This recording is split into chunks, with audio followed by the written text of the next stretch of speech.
Hola, ¿qué tal? Bienvenidos, bienvenidas, bienvenides nuevamente a este programa Contrapunto Internacional. El día de hoy justo vamos a tener un tema sumamente importante. Vamos a hablar acerca de las tecnologías de guerra y para ello nos acompaña el doctor Irving Rico Becerra, profesor de la Facultad de Ciencias Políticas y Sociales, especialista en geopolítica, hegemonía y Estados Unidos. Muchas gracias, Irving, por estar acá con nosotras. Gracias a ti, Iraís, gracias a Gilberto y gracias a la audiencia por tenerme el día de hoy. Muchas gracias, Irving. Pues antes de empezar a conversar con Irving, comentarles un poco a propósito del por qué es la urgencia de este tema del día de hoy, tecnologías de guerra.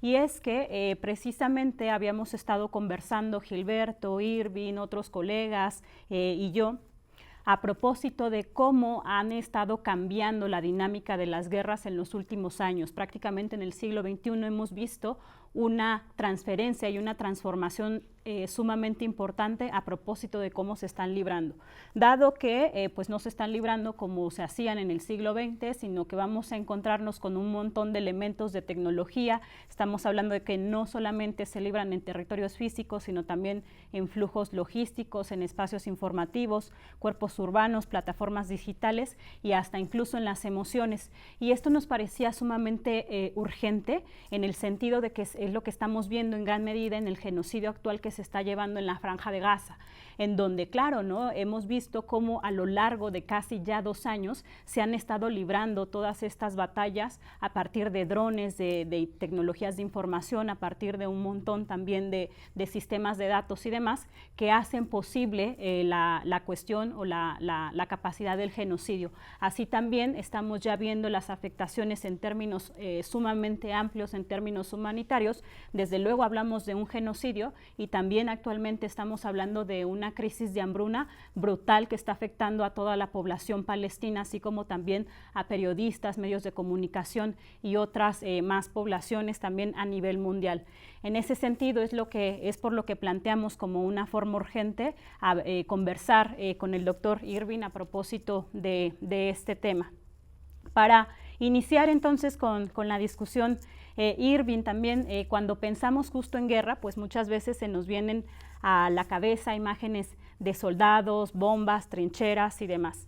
Pero uno de tus ámbitos de especialidad justo es que nos has dicho que un tipo de guerra, que actualmente se está librando un tipo de guerra totalmente diferente y que se da en todos lados y en todo momento.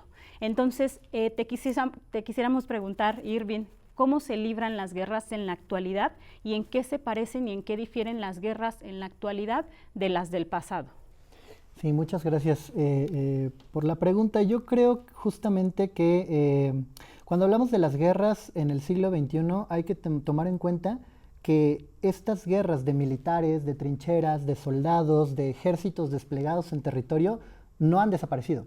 Y no solamente no han desaparecido, sino que se vuelven mucho más profundas, no solamente en términos de la tecnología militar, que ya señalabas muy bien, sino también de las tácticas, de las estrategias, de los panoramas de guerra que de pronto se tienen, por ejemplo, ya no en un espacio abierto en donde dos ejércitos se enfrentan uno a uno, sino por ejemplo en una ciudad habitada por millones de personas, en un espacio urbano en donde las diferencias de clase, por ejemplo, las diferencias de género, están generando o están estructurando un espacio pues atravesado por la violencia y que entonces las guerras se están librando también en esos espacios, ¿no?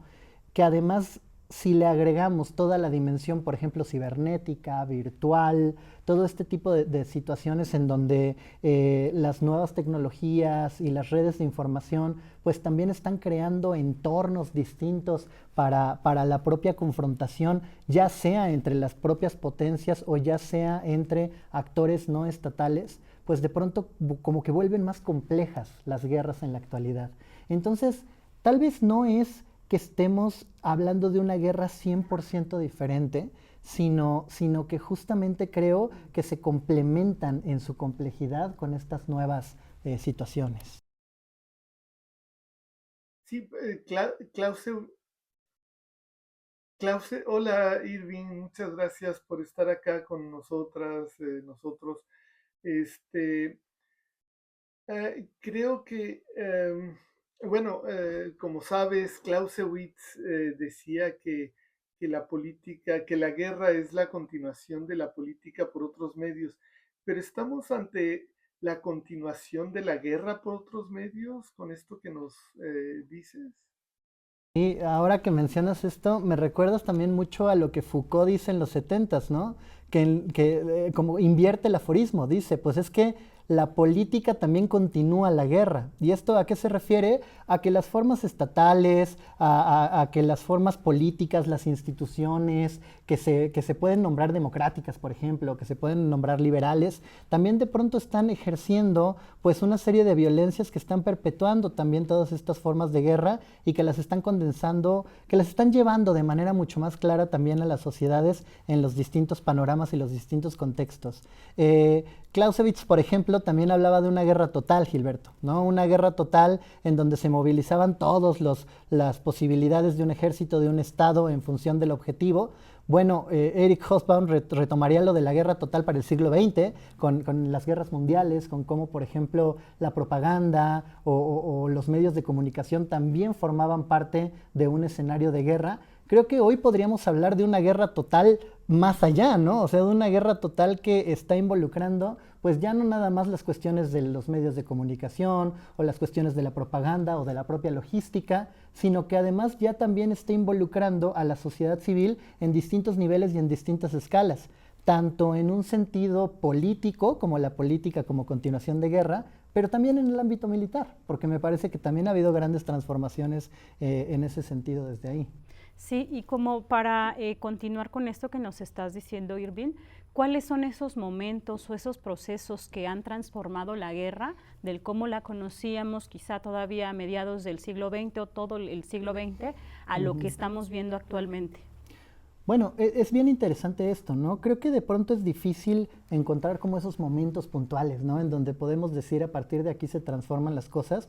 Pero algunos estudiosos del pensamiento estratégico, de la cuestión de la militarización, han nombrado, por ejemplo, ciertos momentos de cambio de paradigma como a través de la idea de la revolución en los asuntos militares. Y me Claro. explico, ¿no?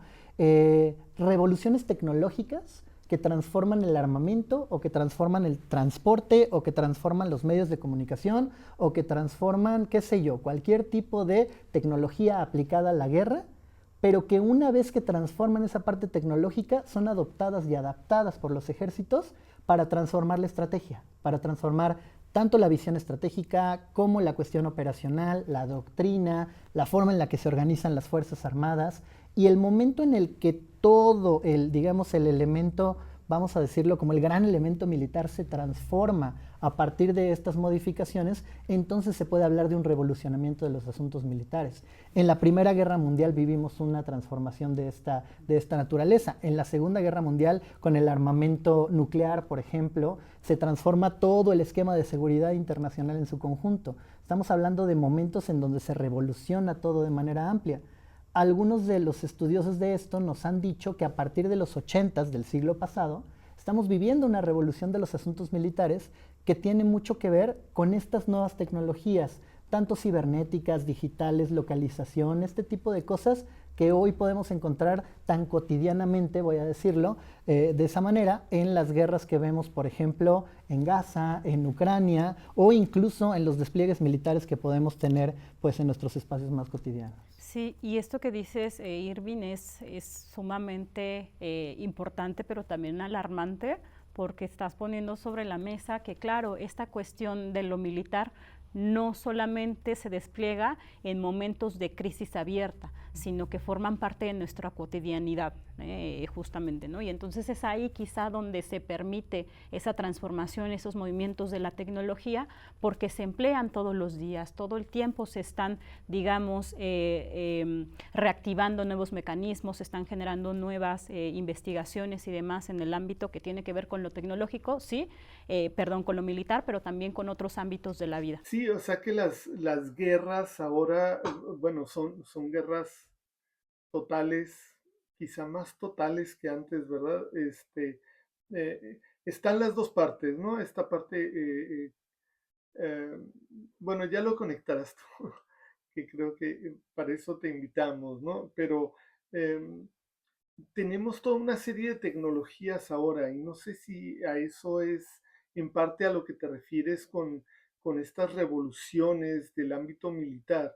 Y tenemos todo, sí, tenemos teléfonos celulares, drones que usamos como hobby o para actividades completamente civiles, em, la inteligencia artificial, hay toda una serie de aplicaciones tecnológicas que utilizamos de manera cotidiana, traemos todo nuestro celular en el bolsillo y bueno, hace no tan poco también, Edward Snowden nos advirtió de que traíamos un geolocalizador en el bolsillo y que todo el tiempo nos pueden estar escuchando, pueden estar grabando nuestra cara, nuestras huellas dactilares, todo tipo de información.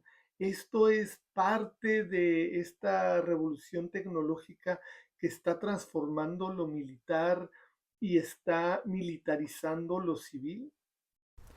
Sí, a mí me parece que está completamente conectado. O sea, pensémoslo de esta manera. Si estas nuevas tecnologías, si estas formas de telecomunicación, si estas redes informáticas, telemáticas han transformado nuestra vida diaria, ¿por qué no transformarían también el ámbito bélico, por ejemplo? ¿Por qué no transformarían también la cuestión militar? Pues están totalmente de la mano. Hay que decir además, y esto siempre me parece fundamental, que los adelantos tecnológicos y las grandes innovaciones tecnológicas en el ámbito civil muchas veces vienen de innovaciones tecnológicas en el ámbito militar. El caso del Internet no es la excepción, ¿no? Entonces, esto de pronto nos tiene que dar como cierta pista de que pues al final sí están intensamente conectadas. Desde por ahí de la década de los 2000, 2010, el espacio cibernético se convierte en uno de los dominios de la guerra, y esto lo dice el Departamento de Defensa de los Estados Unidos, ¿no? Y entonces se empiezan a configurar no solo institucionalmente oficinas o digamos comandos específicos para poder atacar en términos de operaciones cibernéticas, sino que también se van creando formas de guerra y articulaciones, digamos, de las operaciones militares que van a contemplar al espacio cibernético como un espacio en disputa, ¿no? Actualmente, por ejemplo, desde el año 2015, más o menos 2016, el Ejército de los Estados Unidos, bueno, el Departamento de Defensa, está hablando de un paradigma de guerra que es la guerra multidominio. Y en esta guerra multidominio ya no nada más se contemplan las operaciones en tierra, en aire, en mar, en espacio exterior, sino que también se involucra el ciberespacio y a la información como una parte vital dentro de las guerras.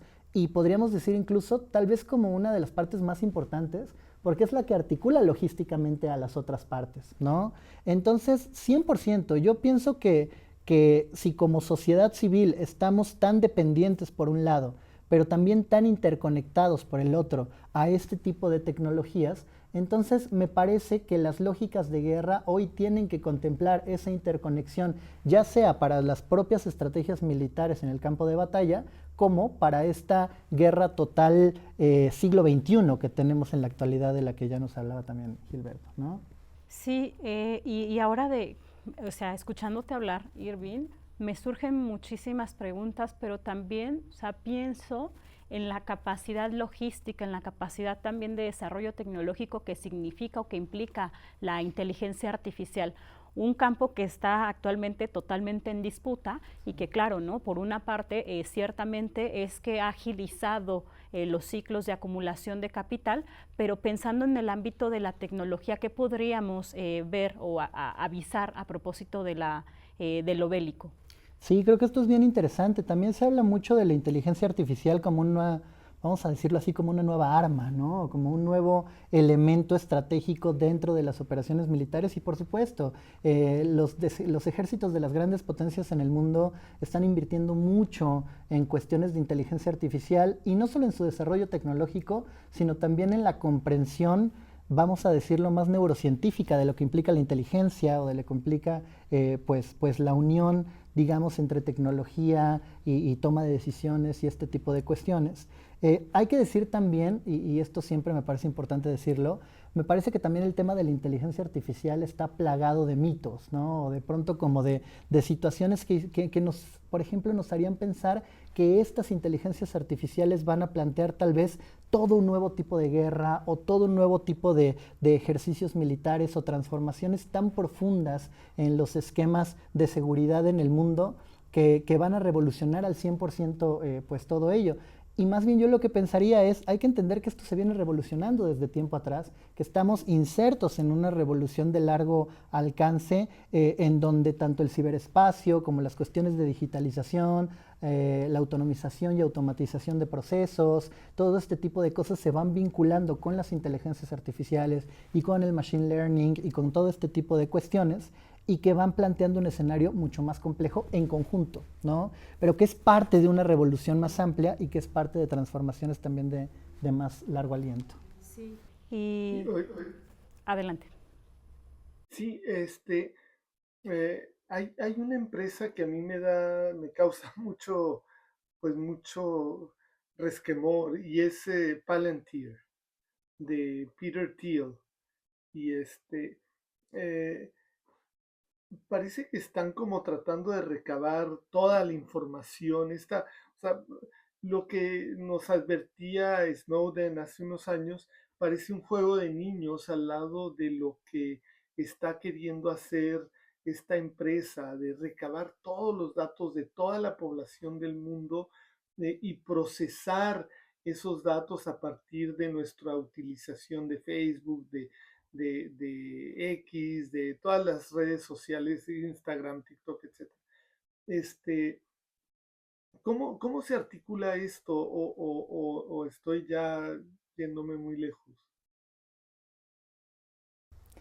No, no, a mí me parece, Gilberto, que es muy interesante y es muy importante, ¿no? O sea, recuerdo también, por ejemplo, este libro de Shoshana Zuboff, Capitalismo de la Vigilancia, que de pronto nos decía, es que en el capitalismo actual la información se convierte en una materia prima fundamental y que se sigue generando pues una situación de acumulación por desposesión, pero ahora en términos de los datos y del tipo de cosas que nosotros como usuarios de pronto subimos a la red y que constantemente están siendo vendidas o que están siendo utilizados estratégicamente por ciertas empresas o por ciertos gobiernos o por ciertos actores que de pronto están pues muy por encima de la propia sociedad civil o del propio usuario.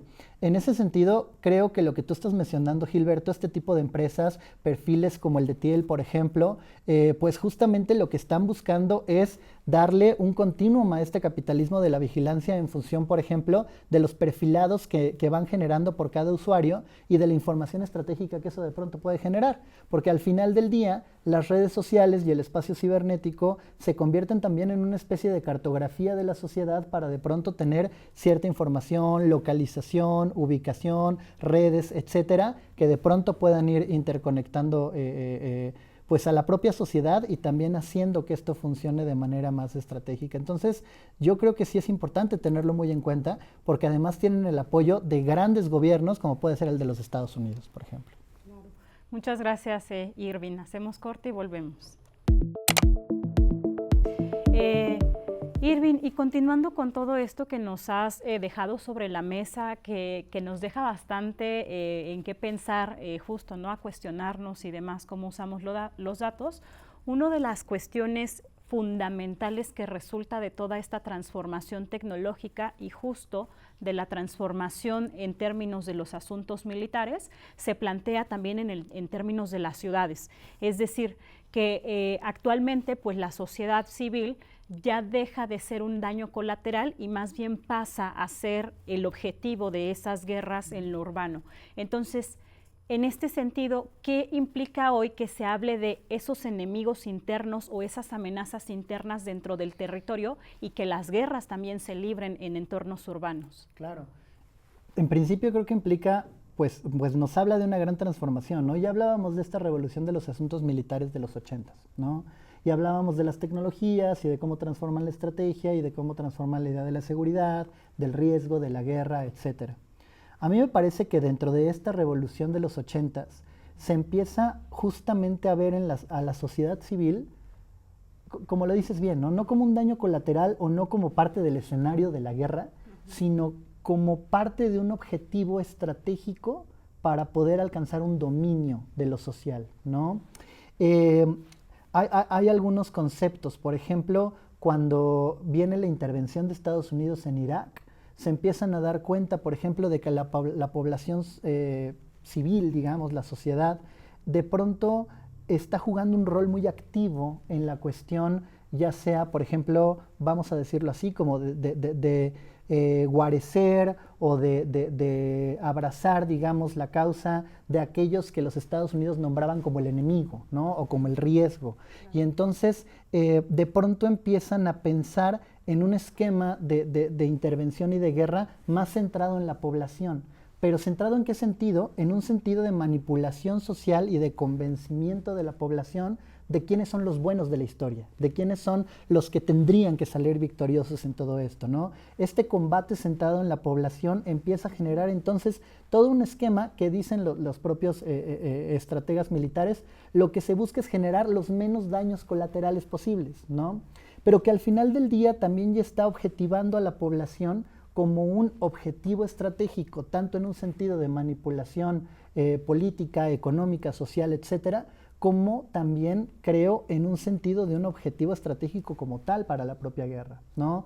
De pronto me parece que los daños a infraestructuras críticas como hospitales, como caminos, como puentes, como ciertos espacios específicos dentro de las grandes urbes, a veces tienen mucho que ver también con el daño que se le puede hacer a la propia población y a la propia sociedad, también como una especie de arma para poder lograr ciertos objetivos estratégicos, ¿no? Entonces, a mí me parece que todas estas formas de, por ejemplo, de lo que hablábamos, ¿no? De la guerra multidominio que va articulando las operaciones en tierra, mar, aire, ciberespacio, todo esto, no nada más va articulando multiespacialmente a la guerra, sino también en múltiples dimensiones, lo económico, lo político, lo social, lo cultural, etcétera, pero también en múltiples escalas, desde lo local hasta lo global, pasando por todas las distintas escalas. En ese sentido, me parece que la sociedad es un centro neurálgico, es un nodo dentro de las propias estrategias militares que se despliegan en la actualidad y que podemos ver, pues me parece, en distintos conflictos.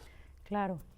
Y hablando de esto, Irving, ahora, o sea, que te escucho, ¿te parece a ti que este tipo de afectaciones, quiero decir, o pienso en concreto en las deportaciones masivas que está haciendo Estados Unidos dentro de su propio territorio, de población pues migrante, población racializada, esta población que considera como el enemigo o la amenaza?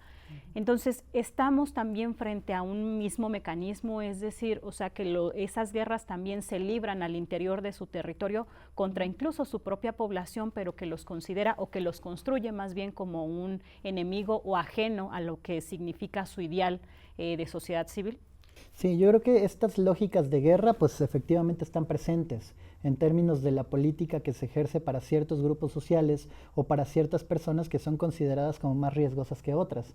En términos, digamos, de esta política sobre la vida, esta biopolítica, de cómo de pronto podemos entender que ciertas personas, que ciertos cuerpos, que ciertos sujetos pueden ser más peligrosos que otros en función de su clase social, en función de su condición étnica, en función de las cuestiones de género, pues por supuesto que va atravesando una lógica de guerra que se expresa, por ejemplo, en este tipo de deportaciones masivas.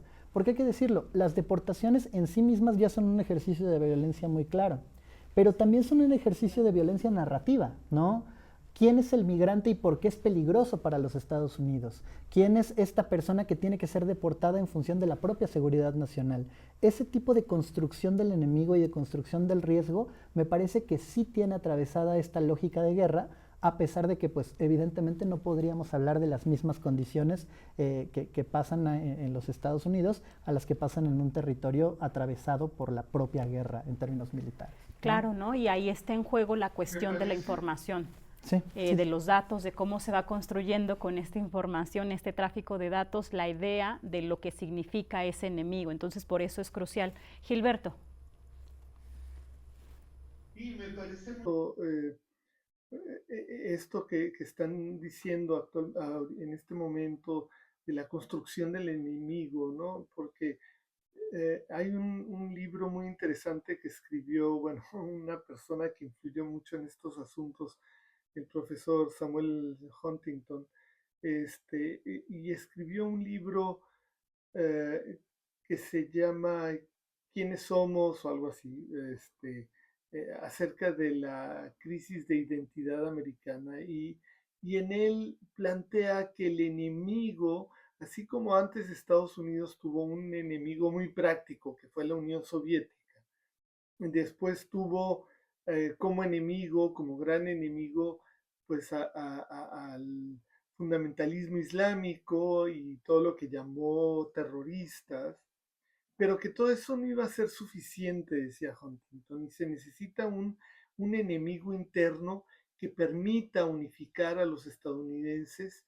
en contra de ese enemigo y que le permita a Estados Unidos mantenerse en la cúspide de la hegemonía mundial gracias a una unidad interna bueno, construyendo un nuevo enemigo. Y ese enemigo interno que designa Huntington en ese libro, bueno, yo lo leí con mucho cuidado y tengo mi manera de demostrar que esto lo plantea Huntington en ese libro, plantea que el enemigo interno ideal es la población migrante, latina, mexicana, y siento que esto es como parte de todo eso. También, también, bueno, ahora el catalogar a los grupos de traficantes de drogas de México, de Colombia, etcétera, como terroristas, es parte de esa designación y catalogación de enemigos. ¿Cómo ves? 100%. Mira, ahora que comentabas todo esto, justo o sea, al final del día me parece que esto también es un elemento muy propio de las formaciones estatales y de sus planteamientos geopolíticos, ¿no? O sea, me parece que desde la configuración del propio Estado moderno viene como una lógica inmunitaria en donde pareciera que hay que mantener al Estado lejos de aquellos elementos de afuera que lo puedan afectar, ¿no? Incluso muy en estos términos biologicistas que de pronto se utilizaban mucho en el siglo XIX, por ejemplo, para hablar de la geopolítica y demás, pero que me parece que siguen muy vigentes hasta hoy en día en muchas de estas expresiones como las que tú mencionas, ¿no, Gilberto? A veces ni siquiera en una cuestión de construcción de enemigos como tal, sino muchas veces de chivos expiatorios que sirven también como para poder canalizar todo el descontento que ya se puede venir arrastrando en una población y, digamos, ponerle nombre y apellido en función de hacia quién es contra quienes estamos haciendo esta guerra, por ejemplo, ¿no? Sí, claro. Hay dos guerras actualmente abiertas, ha habido otras breves, este, mm, o no tan breves, pero que ahí están. Pero digamos, y están surgiendo nuevas, ¿no? Pero hay dos guerras que han perdurado y que son muy, pues, tremendas, parecen como totales, ¿no? En el sentido en el que explicabas anteriormente. Una es la guerra de Ucrania, otra es evidentemente la guerra genocida en Gaza, este, y vemos en estas guerras precisamente la utilización de drones. En Ucrania, Rusia le compra drones a Irán, Estados Unidos y la Unión Europea le compran drones a Turquía para dárselos a Ucrania. En cuanto al genocidio en Gaza, bueno, hemos visto cómo el ejército israelí seleccionaba los objetivos de sus misiles y su cohetería por medio de inteligencia artificial, lo que le permitía escoger, no sé, un número alucinante de objetivos por hora, como nunca se había visto antes, además de otras tecnologías, perros robotizados, etcétera. Este, eh, ¿qué, ¿Cómo leerías con la lente esta de la guerra multidominio y de todo esto que has estado explicándonos, estas dos guerras? Sí, yo pienso que estas dos guerras, Gilberto, son, voy a decirlo de esta manera, la guerra multidominio en su máxima expresión, ¿no? O sea, a mí me parece que lo que podemos encontrar tanto en Ucrania como en Gaza, eh, pues no nada más es la interrelación entre distintos dominios de la guerra en términos de espacios, o sea, que en tierra, en aire, en el ciberespacio, todo esto, sino también cómo esta lógica de guerra se va extrapolando en distintas escalas. Pareciera que son dos conflictos muy localizados, ¿no? Pero en realidad son dos conflictos que son globales en tanto su importancia a nivel mundial, pero también en cómo se van ejerciendo a través, por ejemplo, políticamente, económicamente, mediáticamente, tecnológicamente, pues en el resto del mundo, ¿no? Entonces, a mí esta cuestión de comprender que estos conflictos, que por supuesto están territorializados muy claramente, y que los sufren las personas que están atravesadas por ellos, en realidad están impactando directamente a toda la globalidad, en tanto esto es una interconexión mucho más compleja, ¿no? Entonces, a mí me parece que en ese sentido podemos hablar de estas expresiones máximas de guerra multidominio en estos escenarios que nosotros estamos viendo, y que de pronto me parece nos preguntábamos mucho hace algunos años dónde se librarán las guerras futuras, cuáles son los nuevos dominios del conflicto, quiénes lucharán en estas guerras futuras, por qué se librarán estas guerras. Se decía que por los recursos, se decía que por el agua, todo este tipo de cosas que sí son ciertas, pero que también podemos ver, bueno, pues parece que el futuro nos llega en este tipo de expresiones, ¿no? De pronto ver la crueldad y la violencia que se ejerce en estas situaciones conflictivas, pues de pronto nos puede hacer pensar que tal vez esos son los escenarios futuros de la guerra que podemos estar viviendo desde hoy. Sí, qué importante esto que dices, Irving, porque justo hasta hace un mes se hablaba de una posibilidad de una guerra nuclear, ¿no? Cuando Israel ataca a Irán, y entonces los elementos o la política más bien sube al máximo. Pero se hablaba entonces que la mayor amenaza podría ser un enfrentamiento nuclear. Y acá lo que nos estás diciendo es, en realidad, también, o sea, no es que eso no sea un riesgo, sin embargo, o sea, mucho más grave por su especificidad, por lo quirúrgico que representa, es una guerra de esta índole, ¿no? Una guerra multidominio que justo va a abrevar de datos, va a abrevar de geolocalización, de información, de banco de datos y demás para poder ejecutarla. Y una de las cuestiones para lanzarte como otra pregunta a este respecto es cómo eso también contribuye o está de por medio la deshumanización de las poblaciones, de sectores enormes de la población, de lo que significa ser una persona racializada, una persona indígena, una persona palestina, ¿no? Un gazatí y demás, cómo eso también se juega dentro del dominio de este tipo de guerras. 100%. Sí, y bueno, lo primero que dijiste era, sí, efectivamente, sin menoscabar la cuestión de la guerra nuclear, ¿no? Porque por supuesto que es un riesgo latente. Claro. Tan latente es que, por ejemplo, actualmente las poblaciones en Europa nuevamente están, digamos, viéndose expuestas o asistiendo, digamos, como este tipo de educación de seguridad civil en torno a qué hacer si de pronto viene una detonación de una bomba nuclear, ¿no? Que pareciera que eso estaba superado y que era muy del siglo pasado. Bueno, pues hoy los búnkers recuperan como la importancia que pueden llegar a haber tenido en algún momento, y entonces nos recuerda que al final del día las armas nucleares ahí siguen, y siguen siendo uno de los riesgos existenciales más importantes para toda la humanidad, ¿no? Insertos en esto de lo que estamos hablando, ¿no? En una guerra multidominio y en una guerra total que se expresa en distintos sentidos. Esto último que mencionabas, que también me parece fundamental, cómo efectivamente la guerra también se va generando narrativamente. Y en la narrativa de quién es el otro, quién es el enemigo, quién es aquel que debe de ser vencido, también se van generando pues formas de violencia muy claras. Algo que me parece bien importante mencionar es que tanto lo que está pasando en Gaza como lo que está pasando en Ucrania, en ninguna de estas dos expresiones de guerra las tensiones inician en el momento en el que estalla esta guerra reciente, ¿no? Sino que son expresiones de guerra de mucho más largo aliento, de mucho más larga, que tienen una historia muy larga, y en donde desde, por ejemplo, las configuraciones urbanas, el espacio público, las infraestructuras, la logística, todo este tipo de elementos desde hace muchos años han venido también asfixiando poblaciones, han venido también cercando poblaciones, generando situaciones de violencia completamente articuladas con una lógica militar que sí, hoy encuentran una expresión mucho más belicista, pero que tienen un recorrido muy grande en torno a esta violencia estructural que se viene dando. Claro. Sí.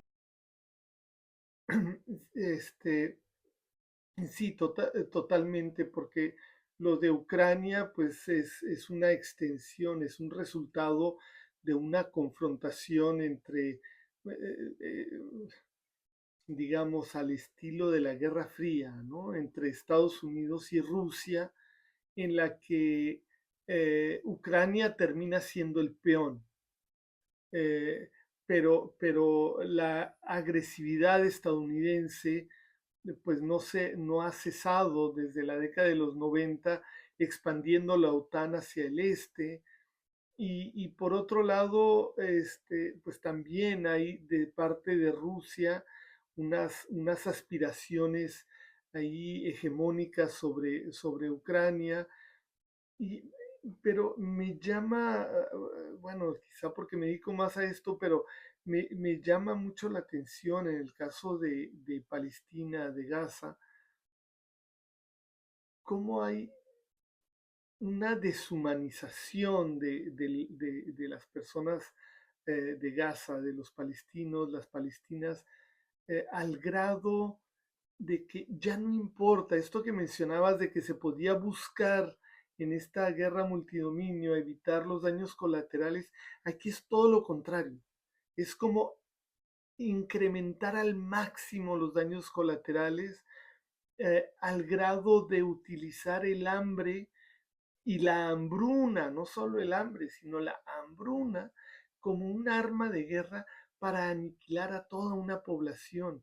Estamos hablando de que alrededor, en el momento en que estamos grabando esto, que es, bueno, el 25 de julio de 2025, hay dos terceras partes, dos de cada tres, perdón, una tercera parte, uno de cada tres gazatíes que está a punto de morir de hambre. ¿Qué grado de crueldad tan impresionante se está alcanzando? Y esto es algo reproducible aparentemente, es como un ejercicio que están realizando con miras a reproducirlo, ¿crees tú? Lamentablemente yo creo que sí, Gilberto. Justamente creo que voy a decirlo, como esta naturaleza cambiante de la fuerza, de la guerra, de transitar de estas guerras de líneas y columnas y trincheras y formas como muy específicamente militares hacia esta guerra irrestricta de la que hemos venido hablando, que por supuesto se puede ver muy claramente con la deshumanización de las personas en la Franja de Gaza y con las situaciones que han venido atravesando desde hace ya muchísimos años y que actualmente pues se muestran en su cara tal vez más violenta, más cruenta y más terrible. Me parece que sí nos pueden dar una visión de cómo se vendrían configurando estas guerras futuras desde nuestros tiempos presentes, ¿no? Creo que, y esto es importante decirlo, como sociedad civil tenemos una obligación también de hacer ver este tipo de cosas para tratar de alguna u otra manera de generar conciencia de lo que está pasando, porque al final del día, ya lo decíamos, aunque esté pasando a miles de kilómetros de distancia, en realidad está pasando en un mundo global del cual formamos parte. Sí, así es. Pues muchas gracias, Irving, y este es un cierre sumamente relevante en el sentido de que es necesario tomar posición política a propósito y responsabilidad de lo que hacemos, de lo que consumimos, de lo que vemos y de cómo lo incorporamos, porque finalmente eso es lo que hace, o sea, forma sujetos, forma subjetividades, identidades, forma cuerpos que reiteran esa dinámica y esas lógicas de poder y que por lo tanto se sostienen. ¿no? Entonces, por eso acá la relevancia de esto último que dices, en el sentido de hacerlo cada vez visible y políticamente también consciente. Pues muchas gracias nuevamente, doctor Irving Rico, ahora que nos visitas acá en el foro. Muchas gracias, Gilberto, también que nos acompaña desde la distancia. Muchas gracias a todos y a todas. Este es el programa Contrapunto Internacional y nos vemos en una próxima sesión. Hasta luego.